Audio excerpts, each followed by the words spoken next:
Kita ke dua tempat yang harga berasnya masih belum bisa dikendalikan. Di Pasar Keramat Jati, Jakarta ada jurnalis Kompas TV Veronica Kartono. Dan di Lumajang, di daerah pertanian ada rekan Abdul Rohman. Kita ke Jakarta dulu, Veronica selamat siang. Apa penyebab harga beras naik dan sudah berapa lama kenaikan terjadi? Ya, Cindy dan saudara selamat siang. Jadi memang kenaikan harga beras ini disebabkan oleh adanya kelangkaan dari beras itu sendiri. Nah, di mana kelangkaan itu bukan disebabkan oleh ketidakadaan atau kenihilan dari kuantitas berasnya itu sendiri, tapi memang karena adanya keterbatasan beras yang dialami oleh para pedagang khususnya di Pasar Jaya Kramat Jati ini. Dan untuk menjawab pertanyaan sudah berapa lama para pedagang di sini sempat diwawancarai dan mereka berkata bahwa sebetulnya dari bulan Oktober tahun lalu itu memang sudah ada indikasi bahwa akan naik angka kenaikan harga berasnya, dan memang betul ada kenaikan, tapi memang untuk jumlah lonjakan yang drastis itu sendiri terjadi ketika pemilu. Jadi memang kelangkaan paling parahnya ada ketika di pemilu kemarin ini, Cindy dan saudara. Nah, tapi untuk kenaikannya sendiri apakah langsung drastis begitu? Memang itu terjadi secara perlahan, tapi pasca pemilu yang tadinya per minggu diganti menjadi per hari. Langsung para pedagang di sini menyebut bukan lagi kenaikan harga, tapi pergantian harga, begitu, Cindy. Baik, dari Jakarta kita bergeser ke Lumajang. Ada rekan Abdul Rohman. Rohman selamat siang. Di mana-mana harga beras naik terus, tapi kenapa tidak menguntungkan petani? Ya, selamat siang Cindy dan saudara. Memang betul sekali untuk harga beras sendiri di Kabupaten Lumajang mencapai Rp16.000 per kilogram. Ini tentu saja harga yang cukup mahal untuk di Kabupaten Lumajang yang merupakan salah satu lumbung pertanian di Jawa Timur ini. Ada beberapa faktor yang menjadi penyebab mengapa juga petani tidak diuntungkan dengan kondisi beras mahal saat ini.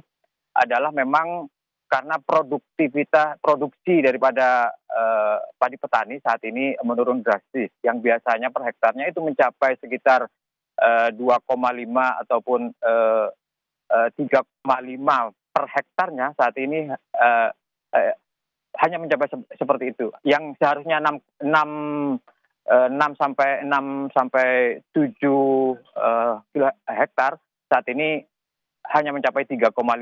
Ada beberapa faktor yang menyebabkan kenapa petani tidak bisa memproduksi secara maksimal untuk padinya, karena memang sekali lagi faktor cuaca, faktor alam yang menjadi penyebab utama, yang seharusnya Januari dan Februari ini sudah masuk masa panen raya, namun saat ini mundur karena memang efek daripada cuaca yang tidak menentu, kemarau yang cukup panjang, sehingga sumber mata air mengering, dan irigasi tentu menjadi penghambat daripada kaum petani.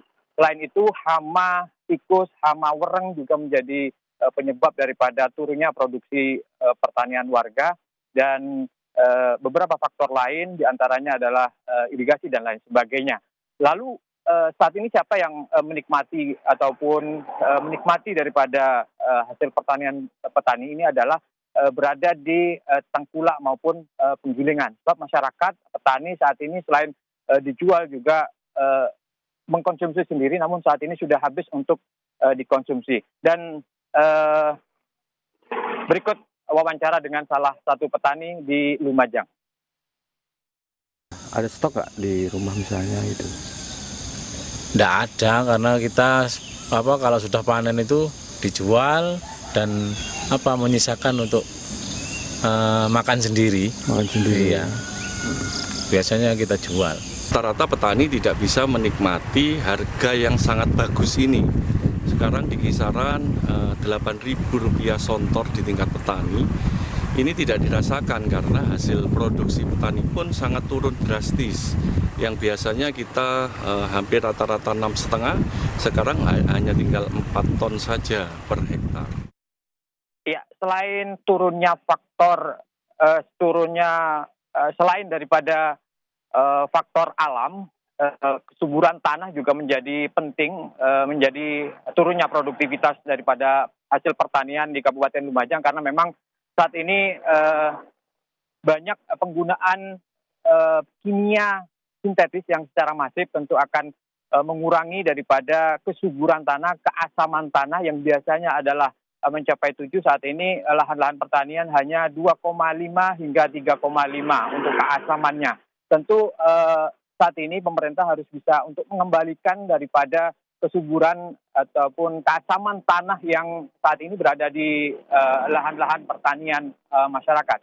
Sebab saat ini pemerintah hanya memberikan pupuk secara bersubsidi, tapi tidak memperhatikan bagaimana lahan ini bisa disuburkan kembali. Tentu ini menjadi PR bagi pemerintah untuk bisa memberikan sentuhan-sentuhan bioteknologi baik secara organik yang dinanukan melalui asam sumat dan juga zinc sulfat, yang ini nanti perlu sentuhan-sentuhan teknologi itu untuk bisa mengembalikan keasaman tanah sehingga tanah menjadi normal kembali dan produktivitas daripada pertanian di Kabupaten Lumajang bisa normal kembali. Begitu, Cindy.